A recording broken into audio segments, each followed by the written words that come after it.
de meia-vida, reações de fissão e fusão nuclear, bomba atômica, reações na superfície do Sol. Mais uma vez, a gente tem temas muito comuns em provas que provavelmente você já se deparou em algum exercício e que também muito provavelmente você já se deparou aí em alguns noticiários, em alguma coisa relacionada a atualidades ou às suas provas de vestibular mesmo, tá? Hoje a gente vai falar um pouquinho desses temas. Muita atenção, porque eles são muito comuns, tá? Se você não assistiu o primeiro vídeo de radioatividade, eu vou deixar aqui em cima para você assistir depois. Aliás, para você assistir agora, tá? Assista lá antes da gente ver esse vídeo de meia-vida e reações de fissão e fusão, porque eu tenho certeza que vai te dar um embasamento muito melhor para que você consiga entender todos os pontos deste vídeo aqui, tá? Então vai lá ver e eu te espero aqui para a gente conversar um pouquinho sobre esses dois temas muito importantes. Muito bem, depois de ter visto então o nosso primeiro vídeo sobre o que ou o que são os fenômenos nucleares radioativos e quais as partículas emitidas quando um núcleo é muito instável e precisa se livrar de um pedacinho dele, ou até de energia, que são as emissões de alfa, beta e gama, hoje a gente vai falar um pouquinho sobre tempo de meia-vida, o período de semidesintegração e as reações de fissão e fusão nucleares. Galera, para você que já fez provas de vestibular, eu acho que é a maioria, você já viu muito exercício de tempo de meia-vida, eles aparecem até na matemática, às vezes por causa da equação. Mas o que é tempo de meia-vida ou período de semidesintegração? Vou ler o que está escrito aqui, depois a gente discute. É o tempo necessário para que a metade da quantidade de um radionuclídeo presente em uma amostra sofra decaimento radioativo. Os conceitos são sempre mais chatos de entender, né? Mas pensa assim, é o tempo que precisa para cair pela metade a concentração de uma amostra radioativa, certo? Então, sei lá, teve o acidente de Chernobyl. Aí vazou lá o césio, por exemplo, que foi o mesmo do acidente aqui em Goiás. O césio 137, ele tem um período de semidesintegração, ou tempo de meia-vida, de 30 anos. Certo? O acidente com o césio foi em 13 de setembro de 1987. Então, agora em 2017, a gente já teve aí os 30 anos do acidente com o césio. Toda a amostra de césio que estava em alguns locais, a maioria foi muito bem isolada, tá? As concentrações são baixíssimas lá. Mas qualquer local que ainda tenha uma determinada quantidade de césio exposta, essa quantidade já caiu pela metade. Tá? Não que isso seja uma maravilha, né? A metade do que os caras foram expostos lá já era. Não, metade do que eles foram expostos também te mata. Mas caiu pela metade, daqui 30 anos cai pela metade de novo e assim consecutivamente, certo? Então é exatamente essa figura que está aqui para nós, M0, passou o tempo de meia-vida, caiu pela metade. No caso do césio, 30 anos. Tá? Tem alguns elementos que são de alguns dias o tempo de meia-vida, mas tem alguns elementos que são de milhões de anos o tempo de meia-vida. E é aí que a gente tem um grave problema, né? Milhões de anos ou simplesmente alguns dias, né? Tem de tudo, dá para escolher. Aqui tem um gráfico bem legal que mostra para nós dois elementos com tempo de meia-vida bem diferentes, que é o que eu estava falando agora há pouco. Por exemplo, se você tem uma amostra com 100% de matéria, quando isso cai para 50%, é o nosso tempo de meia-vida, por definição. Aqui no gráfico está dizendo que o iodo tem um tempo de meia-vida de 8 dias, ao passo que o urânio tem um tempo de meia-vida de 4,5, mas olha a unidade, bilhões de anos. 4,5 bilhões de anos. Então, se a gente não fizer outras coisas para ajudar a diminuir a quantidade de urânio em algum lugar que tenha tido um vazamento, por exemplo, se for esperar só pela minha vida, a gente está perdido, né? 4,5 bilhões de anos só para cair pela metade. Terrível. Muito bem. Aqui tem uma aplicação muito famosa também, muito comum, sobre tempo de meia-vida, que é a gente falar sobre datação utilizando o carbono 14, tá? É uma maneira de datar, principalmente fósseis, né? Que é extremamente utilizada e muito legal, muito fácil de entender. Que é assim, eu, você... Quase dá uma música do Luan Santana isso aqui, né? Mas não. Qualquer outro ser vivo, agora, nesse momento... seja animal, vegetal, tem 10 partes por bilhão. Lembra dessa notação, partes por bilhão? a gente tem 10 partes e 1 bilhão de partes de carbono 14. Então, em 1 bilhão de pedacinhos nossos, sejam células, por exemplo, 10, perdão, é carbono 14. O carbono mais comum é o carbono 12. O carbono 12 não é radioativo. A gente tem muito carbono 12 na nossa estrutura, e ele não é radioativo. Mas o carbono 14 é. E todo ser vivo tem 10 partes por bilhão. Então, qual que é o X da questão? Quando você morre, ou quando qualquer outro ser vivo morre, ou deixa de respirar, né, o que vai dando a mesma, mas quando você deixa de respirar, esse equilíbrio que vai transformar nitrogênio e carbono, ele para. E aí a gente não consegue mais manter essa quantidade de 10 partes por bilhão. Ela começa a cair. Como é um elemento radioativo, tá o tempo de meia-vida dele aqui para você, ó. 5.730 anos. Quer dizer que hoje eu tenho 10 partes por bilhão. Aí, pum, morri. Daqui 5.730 anos eu tenho 5. Passou mais 5.730 anos, eu tenho 2,5. Entenderam? Passou mais 5.730 anos, eu tenho 1,25. E assim vai. A cada 5.730 anos, pro caso do carbono 14, esse é o tempo de meia-vida. A cada 5.730 anos cai pela metade. Então, sei lá, você achou um fóssil e fez uma análise química e conseguiu ver que dentro, lá na estrutura desse fóssil, tem 10 a menos 15 partes por bilhão de carbono 14. Aí dá para jogar isso numa equação e achar exatamente quanto tempo faz que aquilo parou de respirar. E aí você consegue saber a época quase exata, né? Uma aproximação bem razoável do período em que viveu aquela espécie, seja ela vegetal, animal, certo? Então a datação de carbono 14 é muito legal, é muito importante. E a gente está nesse gráfico aí, né? Quando chega na metade, 5.730 anos. Pois bem, esse é o tempo de meia-vida, galera, não tem segredo. Sabe qual que é a boa notícia? Cai muito no vestibular. Nossa, e desde quando isso é bom, né? Mas é bom porque, assim, é muito fácil de fazer. Nenhum exercício de vestibular vai cobrar isso que eu falei de vocês.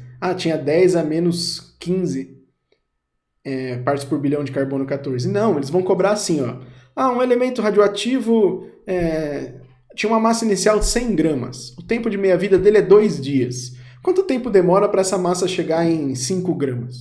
Aí você vai decaindo um por um, de 100 para 50, de 50 para 25, de 25, né? E vai chegar na massa que ele quer. Se cada meia-vida, nesse exemplo que eu dei, acho que eu falei 2 anos, né? Se cada meia-vida é 2 anos, você soma quantas meia-vida você passou no exercício e responde. Todos eles são assim. A gente chama de método lusitano de resolver o exercício. A gente não usa equações, a gente vai fazendo um por um mesmo na raça. Mas fazer o quê, né? Dá para fazer, galera. Não se assuste com o tempo de meia-vida, é muito fácil. Agora um pouquinho de conceito para a gente finalizar a aula de hoje. O que é fissão e o que é fusão? Bom, fissão é a quebra, certo? Então está escrito aí, é o processo de quebra de núcleos grandes. Se fissão é a quebra, imagine um núcleo grandão, tipo o núcleo do urânio, 238 de massa, aquele núcleo pesadão. Esse núcleo grandão, ele é muito instável por causa dessa massa toda. Então, seria muito legal se ele quebrasse em 2 núcleos menores, 2 ou mais núcleos menores, só que nessa quebra é liberada uma quantidade de energia absurdamente grande. Daqui a pouco a gente vai falar dela aqui, tá? Mas é isso, um núcleo se rompe, forma núcleos menores de mais baixa energia e libera essa diferença de energia. Então, por exemplo, aqui você tem o desenho, ó, um núcleo grandão virando 2 núcleos menores. O que está rompendo esse núcleo grandão? Um nêutron, tá? Por que um nêutron? Não pode jogar um próton? O próton tem carga positiva. Então, quando ele chegar perto do núcleo que é positivo, ele vai ser repelido. E um elétron tem carga negativa e não tem massa. Ele vai ser atraído, vai aumentar até a sua velocidade, mas ele não tem massa. Não vai acontecer muita coisa. Até acontece, mas não muito. Um nêutron é perfeito, né? Ele não tem carga, mas tem massa. Ele não vai ser repelido, não vai ser desviado e tem uma massa lá que vai despedaçar o núcleo em pedaços menores. Certo? Aqui tem um resuminho para nós do que aconteceria, por exemplo, com um núcleo de urânio 235. Ao ser bombardeado com um nêutron, ele pode formar bário, criptônio, bromo e lantânio. Enfim, ele pode formar um monte de de pedaços e aí liberar mais nêutrons para quebrar outros núcleos, né? E assim sucessivamente. Olha o que está escrito aqui para nós. Ó. A energia liberada na fissão de 1 grama de urânio, não é 1 grama não, tá? 1 grama dá sempre pontada no rim, né? A fissão de 1 grama de urânio equivale a 30 toneladas de TNT, em termos energéticos. 30 toneladas de TNT. É muita coisa, galera. A quantidade de energia é absurda. Aqui tem mais uma figura, adoro essas figuras, então coloquei um monte para vocês. Mas depois vocês dão uma pausa no vídeo e olhem com mais calma para elas, certo? Olha que figura fantasticamente linda. A gente tem comparações de energia de algumas reações nucleares que já ocorreram na história de bombas, tá?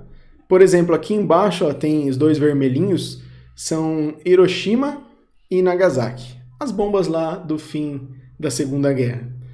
Elas alcançaram uma nuvem, né, aquele cogumelo de nuvem que eles chamam no final da explosão, de mais ou menos 20 mil pés. Vamos dividir aqui 20 mil pés.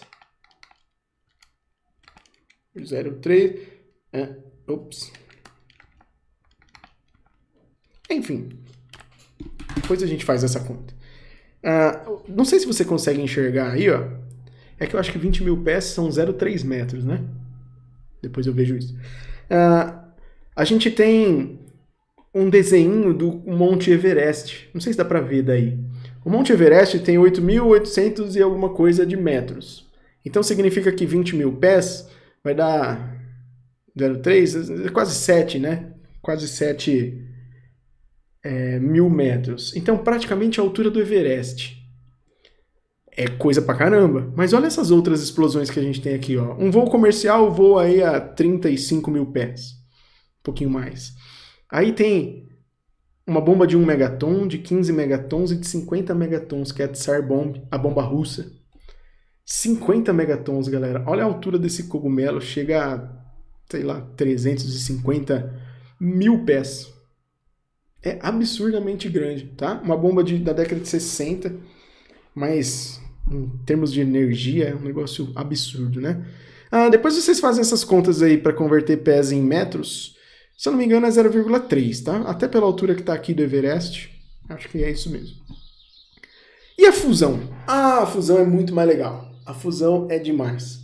A fusão é a junção de núcleos menores. Se a fissão é a quebra de núcleos grandões que tem muita energia, a fissão é a junção de núcleos pequenos que também tem muita energia.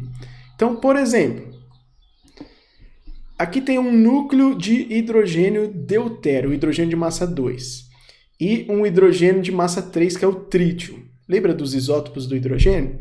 Se você juntar deutério e trítio, você forma um núcleo de hélio e ainda tem um nêutron e uma quantidade bizarramente grande de energia.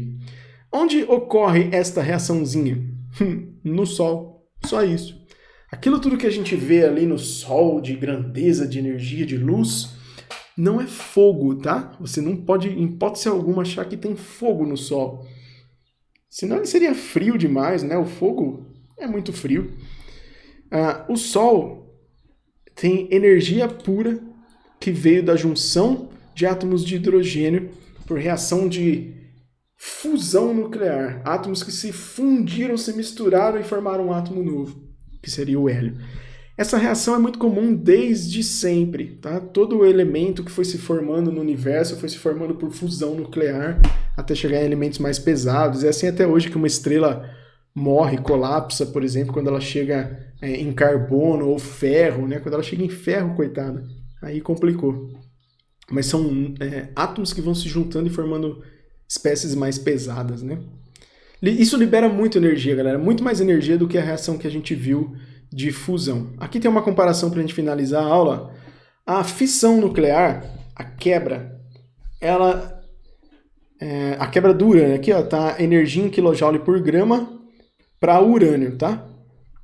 Então a fissão do urânio libera 8 vezes 10 a sétima kJ por grama. 8 vezes 10 a sétima kJ por grama. Mas se a gente fizer a fusão de átomos tão pequenininhos como o hidrogênio, isso gera 3 vezes 10 a oitava kJ por grama. E se você for lá e explodir o TNT, ele acaba virando festinha de São João, né? 2,8 kJ por grama. Dá bem distante dos compostos radioativos. Certo? Crianças, aqui se encerra a saga da radioatividade. Ainda vou fazer aqui um vídeo mais detalhado sobre processos radioativos, porque eu gosto muito de falar sobre isso, acho muito legal, mas esses 2 primeiros vídeos foram mesmo para te dar uma base, para que você consiga fazer a maior parte dos exercícios e para que você se adapte ao assunto de uma maneira não muito chata, tá? Os 2 vídeos acabaram não ficando tão curtos, ó, esse já está com mais de 15 minutos, mas a ideia é sempre que sejam vídeos mais curtos para que você veja o conteúdo de uma maneira rápida, fast e de uma maneira bem concisa, sabe? Muito conteúdo em pouco tempo, como um núcleo de um átomo, uma aula densa. Não sei se isso acaba sendo um adjetivo para nossa aula densa, né? Certo, galera? Deixa aí comentários com suas dúvidas, me procure no Facebook, onde você quiser, e com certeza a gente vai juntos chegar a conclusões bem legais, certo? Aprendo muito com vocês e espero ter ajudado pelo menos um pouquinho com mais esse vídeo para que a gente estude, sempre estudando, certo? E até a próxima!